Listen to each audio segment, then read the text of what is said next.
Hello everyone. Transmission and distribution of electrical power diploma electrical fourth સેમેસ્ટરમાં જે subject આવે છે એમાં unit number first transmission line કમ્પોનન્ટનો topic insulator and its type વિશે આપણે ડિસ્કસ કરીશું. બરાબર, તો આજે આપણે ઇન્સ્યુલેટર જે છે કોને કહેવાય, એમાં ડિઝાયર્ડ પ્રોપર્ટીઝ ઇન્સ્યુલેટરની શું હોવી જોઈએ, ક્યાં ક્યાં મટીરિયલ એમાં ઉપયોગમાં લઈએ છીએ, એના પછી આપણે એના ટાઈપ્સ ક્યાં ક્યાં છે એના વિશે આપણે ડિસ્કસ કરીશું. તો સૌથી પહેલાં આપણે ઇન્સ્યુલેટરની જે ડિસ્કશન કરીશું એમાં ઇન્ટ્રોડક્શનની અંદર એમાં પહેલાં આપણે ડેફિનેશન જોઈ જઈશું અને એકચ્યુઅલ વર્ક ઇન્સ્યુલેટરનો શું છે એ જોઈએ. પછી એની પ્રોપર્ટીસની હું થોડીક અંદર વાત કરી દઈશ, તમને ક્યાં ક્યાં મટીરિયલ જોઈએ છે એ વાત કરી દઈશ. પણ ક્વેશ્ચન હકીકતમાં ઇન્સ્યુલેટર પૂછાય અને એના ટાઈપ્સ ક્યાં છે, બહુ સિમ્પલ ક્વેશ્ચન પૂછાય એટલે પાછું એક્ઝામ રિલેટેડ તમને ઉપયોગી થાય એ રીતે હું આખો ટોપિક તમને સમજાવી દઈશ. બરાબર, તો સૌથી પહેલાં આપણે વાત કરીએ ઇન્સ્યુલેટરનું. જો વાત કરીએ તો overhead line insulator are use to separate line conductor from each other and the supporting structure electrically. હવે આ ખૂબ જ સમજવા જેવો ટોપિક છે. હું પહેલાં તમને બેઝ લેવલથી સમજાવું ઇન્સ્યુલેટર કોને કહેવાય. હવે તમે બધાએ ઇન્સ્યુલેટર જોયું છે અને કાયમ માટે જોવું પણ છું જ્યારે ઘરની બહાર નીકળો ત્યારે, પણ ખબર નથી કે આને ઇન્સ્યુલેટર કહેવાય છે. હવે માની લો તમે ઘરની બહાર નીકળ્યા, બહાર તમે ઇલેક્ટ્રિકલ પોલ જોયો, પોલ જોવો એટલે ઉપર એક વાયર દેખાય છે તમને. આ વાયર જે છે એ પોલ, આ ઇલેક્ટ્રિકલ પોલ હોય એની ઉપર શું રાખેલું હોય, આપણી ભાષામાં આપણે એને સૌ ગુજરાતી લેંગ્વેજમાં એને ચકલું કહીએ છીએ કે ચકલું જો છે એ તૂટી જાય તો કંડક્ટર નીચે પડી જાય છે અથવા તો લાઇનની સાથે સીધું ઇલેક્ટ્રિકલ પોલની સાથે કોન્ટેક્ટમાં આવે છે, એ આપણું ઇન્સ્યુલેટર છે. બરાબર, તો જે આપણે તમને કોફી કલરનું જે ઉપર દેખાય છે જેની ઉપર આપણે કંડક્ટર રાખીએ છીએ એને આપણે ઇન્સ્યુલેટર કહીએ છીએ. બરાબર, હવે permittivity and dielectrical strength of insulating material are very high. Permittivity અને ડાઇલેક્ટ્રિકલ સ્ટ્રેન્થ આ બે વસ્તુ તમારા માટે નવી છે. પરમિટિવિટી અને ડાઇલેક્ટ્રિકલ સ્ટ્રેન્થ આમ સમાન કહી શકાય. ડાઇલેક્ટ્રિકલ સ્ટ્રેન્થ એટલે કે એની મજબૂતાઈ, એની વોલ્ટેજ સહન કરવાની શક્તિ એ કેટલી છે તો ખૂબ જ વધારે છે. એ કઈ રીતે સમજી શકાય, હવે તમે મને એ કહો વુડ છે, વુડ એટલે લાકડું, એની ડાઇલેક્ટ્રિકલ સ્ટ્રેન્થ એ ખૂબ જ સારી છે. એમાં કોઈ દી ઇલેક્ટ્રિકલ કરંટ તમે આજ સુધી સાંભળ્યું કે લાકડામાંથી પસાર થયો, વુડમાંથી પસાર થયો નહીં. તો સિમિલરલી આ એક માટીની, ચિનાઈ માટીની બનેલી વસ્તુ છે કે જેમાં તમે ઇલેક્ટ્રિકલ કરંટ પાસ કરી શકતા નથી. એના વોલ્ટેજ ગમે એટલા એમાં આપો તો પણ એમાં કંઈ અસર થતી નથી. તો એની વોલ્ટેજ સસ્ટેન કરવાની જે કેપેસિટી છે એમને એની ડાઇલેક્ટ્રિકલ સ્ટ્રેન્થ કહી શકાય. So that it can withstand high electrical stress જો છે. એટલે તો એ મેગ્નેટિક ફિલ્ડ જે છે ક્રિએટ થાય છે અથવા ઇલેક્ટ્રિકલ સ્ટ્રેસ જે છે અથવા તો તમે વોલ્ટેજ જે છે એની સસ્ટેન કરવાની કેપેસિટી જે છે એ ખૂબ જ હાઈ છે. એના પછી જોઈએ તો insulator protect the transmission line from over voltage which occur due to lightning, switching અથવા other causes under the severe condition.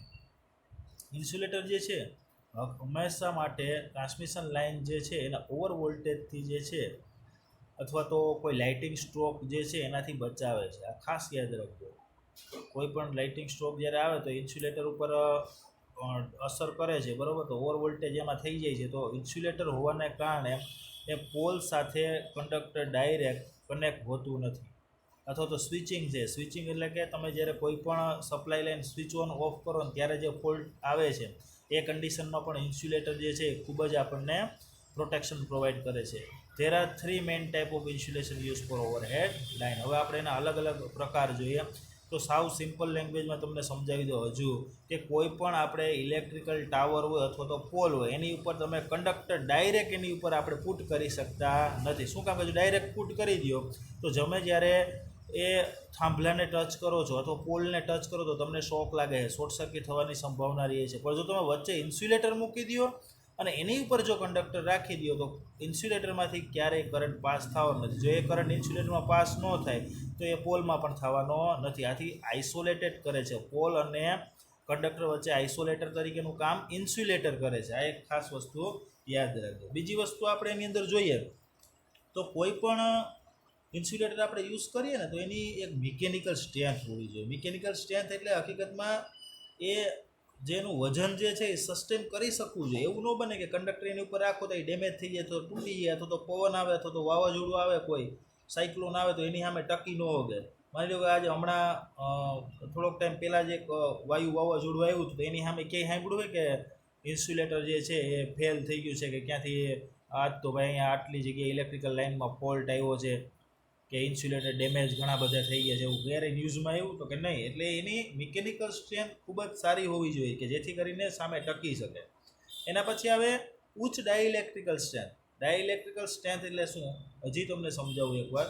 High voltage વાહકને insulator ઉપર રાખવામાં આવે. ક્યાં રાખવામાં આવે? કોઈ પણ હાઈ વોલ્ટેજ લાઇન જે છે એને ઇન્સ્યુલેટર ઉપર જ આપણે રાખતા હોઈએ, બરાબર. તો એને એમાંથી આપણે ઇલેક્ટ્રિકલ સ્ટ્રેસ જે પ્રોડ્યુસ થાય એને સહન કરી શકતી હોવી જોઈએ. એ જો એની મટીરિયલની ડાઇલેક્ટ્રિકલ સ્ટ્રેન્થ કહેવાય, બરાબર. એની અંદર પંચર થઈ જવું જોઈએ નહીં. આ એક ખાસ વસ્તુ યાદ રાખજો. પછી આવે ઉચ્ચ રેઝિસ્ટન્સ ટુ અર્થ. હવે હકીકતમાં એનો રેઝિસ્ટન્સ પણ કેવો હોવો જોઈએ? તો કે ખૂબ જ વધારે હોવો જોઈએ. શું કામ? કે વાહક એટલે કે કંડક્ટર જે છે ઇન્સ્યુલેટરની સપાટીથી પિનથી અર્થમાં લીકેજ થવાની શક્યતા રહે. આથી બેઝિકલી જે મટીરિયલ હોય ને એને રેઝિસ્ટન્સ વધારે હોવો જોઈએ કે જેની સાથે સાથે લીકેજ કરંટ પણ ફ્લો થાય નહીં. અને લીકેજ પાથ જે છે એનું રેઝિસ્ટન્સ વધારવા માટે આપણે શું કરીએ તો કે એનો ખાસ શેપ બનાવવામાં આવે જેથી કરી અને એનો રેઝિસ્ટન્સમાં શું કરી શકીએ? વધારો કરી શકીએ. તો આ એક ખાસ વસ્તુ યાદ રાખજો, બરાબર. પછી અમુક પાછા ઇન્સ્યુલેટરના બીજા એવા ગુણધર્મો હોવા જોઈએ, જેમ કે ઘણીવાર આપણે જોઈએ કે ભાઈ ઉચ્ચ સેફ્ટી ફેક્ટર. સેફ્ટી ફેક્ટર હકીકતમાં કોને કહે ખબર છે? પંક્ચર સ્ટ્રેન્થ અને ફ્લેશ ઓવરનો જે ગુણોત્તર લ્યો ને તમે યાદ રાખજો, આ પૂછાતું નથી બહુ, કે પંક્ચર સ્ટ્રેન્થ અને ફ્લેશ ઓવરનો ગુણોત્તર જે લ્યો એને તમે સેફ્ટી ફેક્ટર કહી શકો. હવે સેફ્ટી ફેક્ટર જેમ બને ને એમ વધારે રાખવો જોઈએ કે જેથી કરીને ઇઝીલી એની અંદર પંક્ચર થાય નહીં. તો આ ઇન્સ્યુલેટરના બેઝિક છે. અને બીજું એક વસ્તુ ખાસ આની અંદર આપણે જોવી જોઈએ કે નોન પોરોસિટી હોવું જોઈએ. મટીરિયલ જે છે નોન પોરોસિટી એટલે કેવું ખબર છે? આપણી ભાષામાં કહીએ તો આમ તો છિદ્રાળું ન હોવું જોઈએ. કોઈ પણ મટીરિયલ જે છે ને એ નાના નાના કાણા ન હોવા જોઈએ, એને નોન પોરોસિટી મટીરિયલ કહેવાય. જો ભાઈ માની લો એની અંદર છિદ્ર પડી ગયા તો શું થાય કે ભેજ અને પાણી જે છે ને એની અંદર શોષાઈ જાય. એ પાણી અને ભેજ એની અંદર શોષાવાને કારણે એની ડાઇલેક્ટ્રિકલ સ્ટ્રેન્થ ઘટાડી દે છે. અને જો એની ડાઇલેક્ટ્રિકલ સ્ટ્રેન્થ ઘટી જાય તો કરંટ ફ્લો થવાની સંભાવના રહે અથવા તો એ પંક્ચર થવાની સંભાવના રહે છે, બરાબર.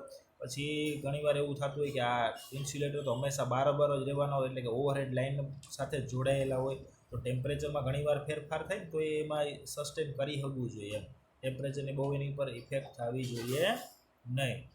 પછી આમાં એવું કહી શકીએ કે ઘણા બધા મટીરિયલ ઇન્સ્યુલેટર બનાવવા માટે ઉપયોગમાં લઈ શકીએ આપણે. પોર્સેલેન છે, ગ્લાસ છે, સ્ટ્રીએટાઇટ છે, આ બધા મટીરિયલ જે છે એ આપણે ઇન્સ્યુલેટર બનાવવા માટે ઉપયોગમાં લઈ શકીએ, બરાબર. તો આ એક ખાસ યાદ રાખજો કે કઈ રીતે ઇન્સ્યુલેટર જે છે એ વર્ક કરે છે, બરાબર. હવે આપણે એના પછી જોઈએ કયા કયા ટાઈપના ઇન્સ્યુલેટર જે છે આપણે ઉપયોગમાં લઈએ છીએ, બરાબર. સૌથી પહેલાં જે ઇન્સ્યુલેટર છે એ પિન ટાઈપ આવશે. આ તમને એક્ઝામમાં ઘણીવાર આવી રીતે પૂછે કે what is the insulator and list of insulator, બરાબર, આવું પૂછી લે. તો pin type insulator, suspension type insulator, strain અથવા તો ટેન્શન ટાઈપ ઇન્સ્યુલેટર, એના વિશે આપણે ડિસ્કસ કરીશું, બરાબર. સૌથી પહેલાં આપણે જોઈએ પિન ટાઈપ ઇન્સ્યુલેટર, બરાબર. It is use for the transmission of lower voltage up to 33 kV. હવે પિન ટાઈપ ઇન્સ્યુલેટરનો ઉપયોગ આપણે 33 kV સુધી કરી શકીએ. એના કરતાં વધારે જોઈએ વોલ્ટેજનું રેટિંગ વધશે તો તમે આ પિન ટાઈપ ઇન્સ્યુલેટરનો ઉપયોગ કરી શકશો નહીં. એટલે કે 11 kV લાઇન જે છે અત્યારે આપણી એમાં તમે ઉપયોગ કરી શકો. ડોમેસ્ટિક પર્પઝ જે છે એમાં તમે ઉપયોગમાં લઈ શકો પિન ટાઈપ ઇન્સ્યુલેટર, બરાબર. The pin type insulator is supported on bolt which is secured to the cross arm of the supporting structure. હવે કોઈ પણ ટ્રાન્સમિશન ટાવર હોય ને એની બંને સાઈડ સ્ટીલના ક્રોસ આર્મ હોય, બરાબર. એની સાથે આ પિન ઇન્સ્યુલેટર જે છે એ તમે લગાવેલું હોય છે. એના પછી જો આપણે વાત કરીએ તો the conductor is tied to the insulator on the top grooves. Top grooves એટલે હકીકતમાં કેવું હોય આપણે એના ફિગરમાં જોઈએ. જો અહીંયા વાયર ગ્રુવ્સ એવું લખેલું છે. ત્યાં આપણે એને એમાં લગાડી દેવાનું હોય અને એની ઉપર એક સેમ મટીરિયલનો વાયરથી આપણે એને લટકાડી દેવાનું હોય છે કોઈ પણ ટ્રાન્સમિશન ટાવર હોય ને એમાં, બરાબર. એના પછી આપણે જોઈએ single piece type insulator is use for lower voltage, બરાબર. એક સિંગલ પીસ માની લો કે એક ઇન્સ્યુલેટર લઈએ આપણે તો એને ઓછા વોલ્ટેજ માટે લઈ શકીએ. માની લો કે 11 કેવી લાઈન હોય તો તમે ઇન્સ્યુલેટરની એક જ સ્ટ્રિંગવાળું તમે ઇન્સ્યુલેટર ઉપયોગમાં લઈ શકો. બટ ફોર હાયર વોલ્ટેજ, માની લો કે વધારે વોલ્ટેજ છે તો 2 અથવા તો more pieces are connected to provide sufficient thickness of porcelain. માની લો કે મારે 33 કેવી કરતાં વધારે વોલ્ટેજ માટે ઇન્સ્યુલેટરનો ઉપયોગ કરવો છે તો તમારે એક ઇન્સ્યુલેટરથી કામ ચાલશે નહીં. નંબર ઓફ ઇન્સ્યુલેટર લેવાના અને એની એક સ્ટ્રિંગ બનાવીએ તો આપણે ઇન્સ્યુલેટરનો હાઈ વોલ્ટેજ લાઇન માટે ઉપયોગમાં લઈ શકીએ. હવે હકીકતમાં હવે એના સ્ટ્રક્ચરની વાત કરીએ આપણે તો જ્યાં લખેલું છે સિમેન્ટ છે, પિન છે, રેન શેડ છે. એની ઉપર રેન શેડ શું કામ લખેલું છે કે પાણી છે ને ઇઝીલી એના ઉપરથી પડે ને તો લસરી અને પાણી જમીન ઉપર પડી જાય કે જેથી કરીને એની અંદર પોરોસિટીનો પ્રોબ્લેમ ન રહે કોઈ અને એની અંદર ભેજ પણ ન લાગે, બરાબર. પછી વાયર ગ્રુવ્સ આપેલું છે, બરાબર, કે જેથી કરી અને આપણે ઉપર લગાવી શકીએ, પ્રોપર એનું ફિટિંગ કરી શકીએ. સિમેન્ટ જે છે એ એના કન્સ્ટ્રક્શનનો ભાગ છે, બરાબર. પછી એક વચ્ચે પિન આપેલી છે એટલે આ થઈ ગયું એનું કન્સ્ટ્રક્શન. હવે આ ઇન્સ્યુલેટર છે ને હકીકતમાં એવી રીતે ડિઝાઇન કરવામાં આવે કે વાહક એટલે કે આપણું કંડક્ટર અને પિન છે ને એની વચ્ચે પૂરતા પ્રમાણમાં પોર્સેલેન રહે. પોર્સેલેન મટીરિયલનું નામ છે કે જેથી શું થાય તો કે એની ડાયલેક્ટ્રિકલ સ્ટ્રેન્થ આપણે વધારી શકીએ. એ ખાસ યાદ રાખજો, આ ફિગરમાં નથી ડ્રો કરેલો. આ ઉપરાંત આપણે એવું કહીએ કે કંડક્ટરના અર્થ જે છે ને આપણે એની વચ્ચે કોઈ સરફેસ લીકેજ થાય ને એ માટે લીકેજ પાથની લંબાઈ વધારી દઈએ કે જેથી કરીને પોરુગેટ શેપ આપવામાં આવે. પોરુગેટેડ શેપ એટલે જો અહીં લખ્યું રેડ શેડ છે ને એ પ્રકારનું, બરાબર. એને રેડ શેડ કહેવાય અને પોરુગેટેડ શેપ કહેવાય જેથી રેન જે છે શેડથી વરસાદમાં પણ અંદરની બાજુ શું કહે સૂકી રહે એટલે કે ભેજ ન લાગે. મેં તમને પહેલાં કીધું એ રીતે, બરાબર. પછી સિંગલ પીસ ઇન્સ્યુલેટર જે છે મેં તમને કીધું એમ 11 કેવીથી આપણે સુધી ઉપયોગમાં કરી લઈ શકીએ, બરાબર. પછી વધારે વોલ્ટેજ તમારે જોતા હોય તો 2-3 ઇન્સ્યુલેટરનો ઉપયોગ કરી અને આપણે ડિઝાઇન કરી શકીએ. પણ એ પાછો એનો ટાઈપ ચેન્જ થઈ જાય, એ પાછું સસ્પેન્શન ટાઈપ ઇન્સ્યુલેટર છે એ ક્રિએટ થઈ જાય છે, બરાબર. હવે આપણે જોઈએ, બરાબર, આગળ તો સસ્પેન્શન ટાઈપનું જે ઇન્સ્યુલેટર જે છે એના વિશે આપણે ડિસ્કસ કરીશું, બરાબર. તો સૌથી પહેલાં ડેફિનેશનની વાત કરીએ તો suspension type insulator consist of sum separate insulator unit connected to each other by metal link to form of flexible chain અથવા તો string. The insulator string is hang from the cross arm of the support. The conductor is attached to the tower unit of the insulator. હવે suspension ટાઈપનું insulator કેવું હોય આપણે હું તમને બતાવું અહીંયા. જો આ ઇન્સ્યુલેટરની આખી એક સ્ટ્રિંગ છે બનાવેલી. આની અંદર જો તમને સેન્ટર પોઈન્ટની અંદર આખી એક ફ્લેશ લાઇટ જેવું દેખાય એમાં એ ઇન્સ્યુલેટર. આની અંદર કેટલા ઇન્સ્યુલેટર તો કે 1 2 3 4 5 6 7 8 9 10 ઇન્સ્યુલેશનની સ્ટ્રિંગ રાખેલી છે. ઉપર જે છે આપણે ઇન્સ્યુલેટર લગાવી દેવાનું અને નીચે જે છે ને આ સસ્પેન્શન ટાઈપ ઇન્સ્યુલેટર એની સાથે આપણે કંડક્ટર જોડેલું હોય, બરાબર, કે જેની અંદરથી કરંટ પાસ થઈ શકે. તો આખી એક ઇન્સ્યુલેટરની સ્ટ્રિંગ આપણે ડિઝાઇન કરીએ છીએ કેમ કે આપણે જે ઇન્સ્યુલેટર ઉપયોગમાં લેવું છે એ 33 કેવી સુધી લેવું છે અથવા તો એના કરતાં વધારે માટે ડિઝાઇન કરવું છે, બરાબર. અને બીજી વસ્તુ કરીએ તો આની અંદર એક બીજો બેનિફિટ શું છે એ તમને કહું. પિન ટાઈપ ઇન્સ્યુલેટરમાં કેવું હોય ખબર છે કે માની લો કે એ પ્રોપર એક ઇન્સ્યુલેટર ખરાબ થઈ ગયું તો આપણે ફેંકી દેવાનું છે, પંક્ચર થઈ ગયું તો. પણ આની અંદર એક બેનિફિટ એવું છે, માની લો કે 66 કેવીની લાઇન છે ને એપ્રોક્સિમેટલી એક 11 કેવીનો હોય તો 6 ઇન્સ્યુલેટરનો ઉપયોગ કરું છું, બરાબર.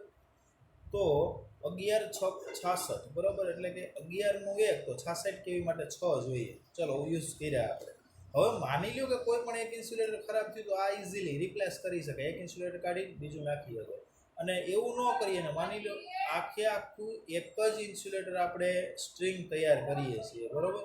તો એ સ્ટ્રિંગ આખી એક વખત ખરાબ થઈ ગઈ, કોઈ પણ જગ્યાએ પંક્ચર થઈ ગયું તો આખી બદલી અને બીજી આખી સ્ટ્રિંગ નાખવી પડે છે. એ આપણી માટે ખૂબ જ કોસ્ટલી થઈ જાય છે.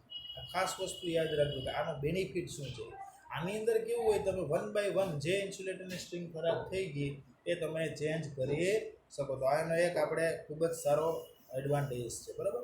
બીજી વસ્તુ આની અંદર એવું કહી શકાય કે સૌથી નજીકનું જે ઇન્સ્યુલેટર જે છે ને, જે નીચે હાવ બોટમ સાઈડ જે કંડક્ટર દેખાય તમને, એની અંદર સૌથી વધારે વોલ્ટેજ ડ્રોપ થશે. શું કામે કે એ સ્ટ્રિંગ જે છે એ કંડક્ટરની નજીક છે, ત્યારે સૌથી ઓછા વોલ્ટેજ ડ્રોપ ક્યાં થશે તો કે ટોપની જે આપણે વોલ્ટેજ ઇન્સ્યુલેટર આપેલું છે ત્યાં વોલ્ટેજ ડ્રોપ સૌથી ઓછા થશે. આ ખાસ યાદ રાખજો, બરાબર. બીજી વસ્તુ આપણે જોઈએ તો આની અંદર એક લીકેજ પાથની લંબાઈ છે આપણે વધારી દઈએ, ડિસ્કમાં ખાંચા પાડી દઈએ, બરાબર, કે જેનાથી કરીને જેમ મેં તમને કીધું એમ કે રેઇન શેડ જે કહીએ ને એ રીતના જ આનું પણ સ્ટ્રક્ચર હોય છે, બરાબર. અને ડિસ્ક હોય ને આમાં, એની અંદર વચ્ચે નીચેના ભાગે સ્ટીલની પિન હોય જે સિમેન્ટ વડે ચોંટાડી હોય, કે જેથી કરીને કાસ્ટ અને એક છે ને કાસ્ટ આયર્નની ગેલ્વેનાઇઝ કરેલી કેપ સિમેન્ટથી ચોંટાડી હોય, કે જેથી કરીને કેપ ગ્રુવમાં આવી જાય, બરાબર.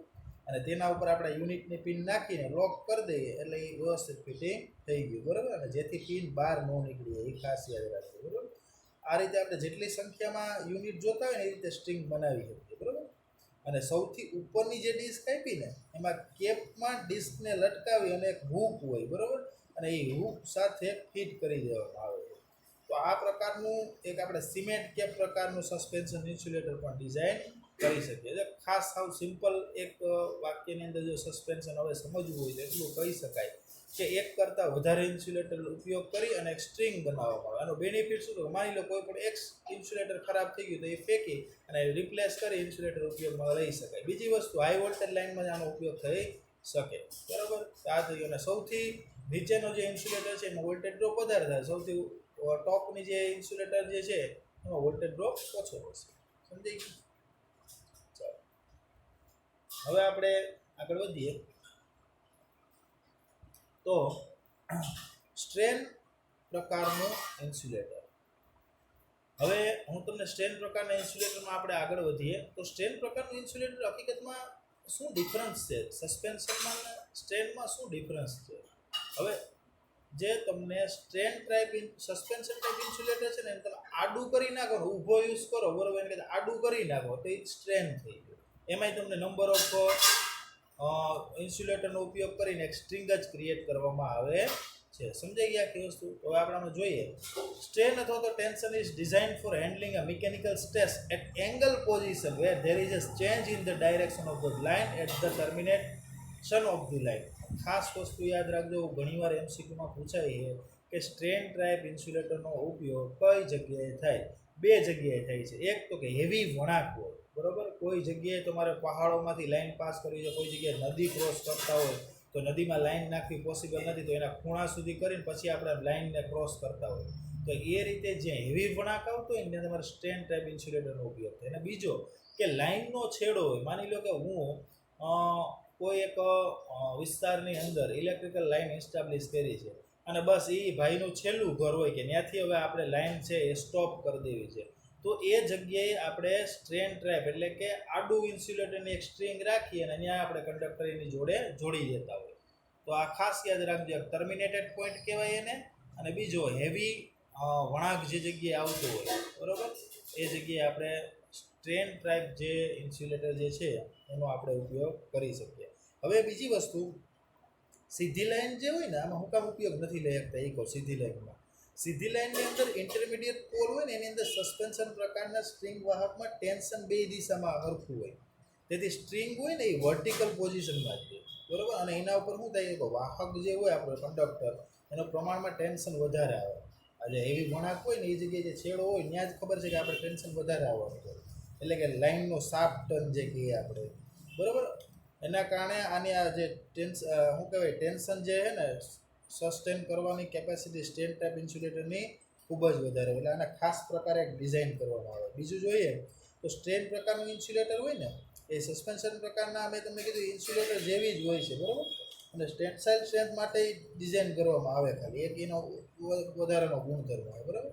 અને વધારે ટેન્સાઇલ સ્ટ્રેન્થ ત્યારે જ મળે જ્યારે બે સ્ટ્રિંગને પેરેલલમાં જોડી દેવામાં આવે. બે સ્ટ્રિંગ અને એને પાછી પેરેલલમાં જોડવામાં આવે. ધ્યાન રાખજો, સિરીઝમાં નહીં, બે સ્ટ્રિંગ પણ એકબીજાની બાજુમાં રાખી આપણે જે રેઝિસ્ટન્સનું પેરેલલ કનેક્શન કરીએ એ રીતે આને જોડવામાં આવે છે. બરાબર.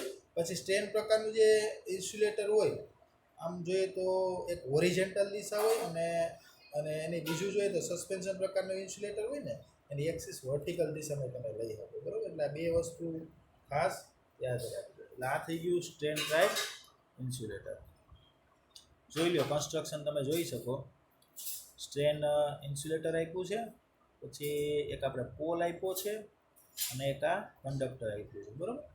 તો જેટલું તમે આ જે કંડક્ટર જે છે સ્ટ્રેન ટાઈપ ઇન્સ્યુલેટર જેટલું વધારે રાખશો, આમ લોંગ ક્રોસ આર્મ રાખશો ને, તો આપણે આ જે ઇન્સ્યુલેટરની એફિશિયન્સી છે ને એમાં તમે વધારો કરી શકો. એ આપણે આવશે આગળ જે છે એમાં આપણે ડિસ્કસ કરી શકો. હવે એક જે છે આની અંદર મેન્શન નથી કર્યું, પણ એક સેકલ ટાઈપ ઇન્સ્યુલેટરનો ઉપયોગ થાય છે. બહુ ઓછું પૂછાય. જીટીયુમાં મેં 3 ટાઈપ જ પૂછાય, પણ છતાં હું તમને કહી દઉં કે એક સેકલ ટાઈપ ઇન્સ્યુલેટર આવે અને લો ટેન્શન ડિસ્ટ્રીબ્યુશન લાઈન હોય ને, એલટી લાઈન, એમાં જ આપણે ઉપયોગમાં લઈ શકીએ. બરાબર. અને શરૂઆતના તો છેડાનો પોલ હોય ને કે જ્યાં 7 ટન લેતા હોય ત્યાં જ રાખવામાં આવે. બરાબર. એટલે આ ખાસ યાદ રાખજો, સેકલ ઇન્સ્યુલેટર.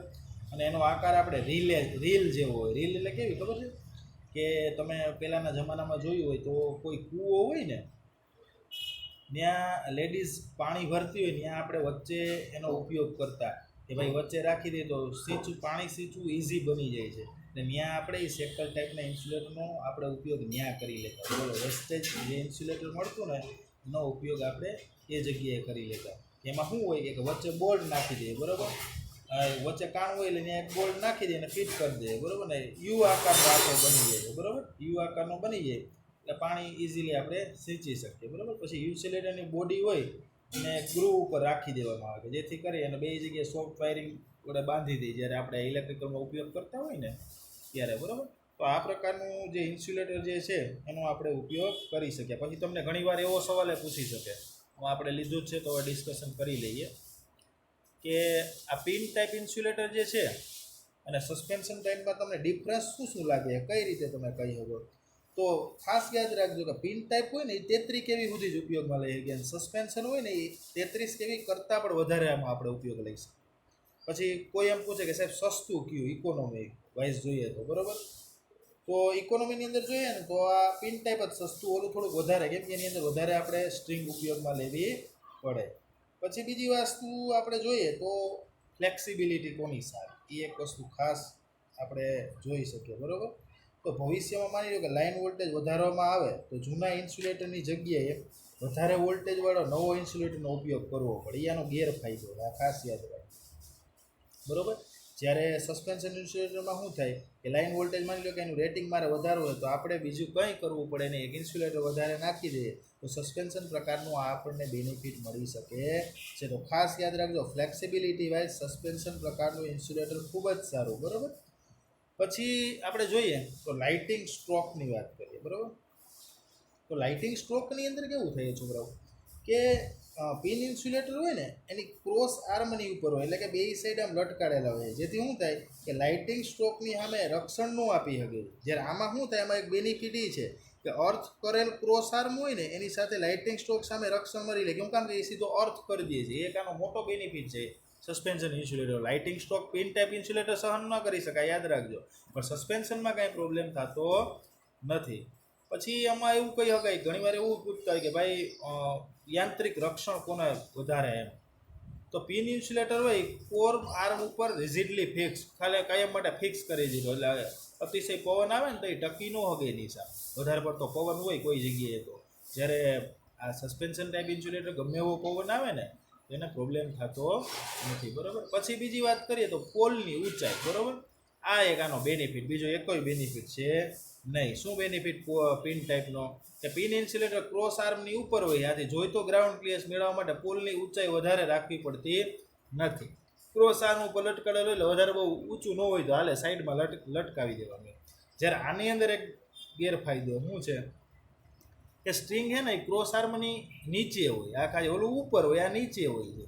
આથી જોઈતો ક્લિયરન્સ મેળવવા માટે ઊંચાઈ વધારે જ રાખવી પડે. તમે કંઈ માની લે કે એક્ઝામ્પલ આપો, કોઈ એક પોલ છે, પોલની ઉપર ઇન્સ્યુલેટર હશે તો કંઈ આપણે હાઇટ વધારવાની જરૂર નથી, પણ જો એ પોલની બે સાઈડ જે ક્રોસ આર્મ લગેલા હોય એની નીચે સ્ટ્રિંગ ફિટ કરેલી હોય તો એ એમને એમ લટકાડી દો તો નીચે અડી જાય, એટલે એની હાઇટ આપણે કમ્પલસરી શું કરવી પડે છે, ઉપર વધારે જ રાખવી પડે છે. આ એક ખાસ યાદ રાખજો આ પોઈન્ટ ઇન્સ્યુલેટરનો. હવે આપણે નેક્સ્ટ પોઈન્ટ જ્યારે જોઈએ બરોબર, ત્યારે આપણે આ ઇન્સ્યુલેટર જે છે એ કયા રીઝનથી ફેલ થાય એના વિશે આપણે ડિસ્કસ કરીશું. Thank you.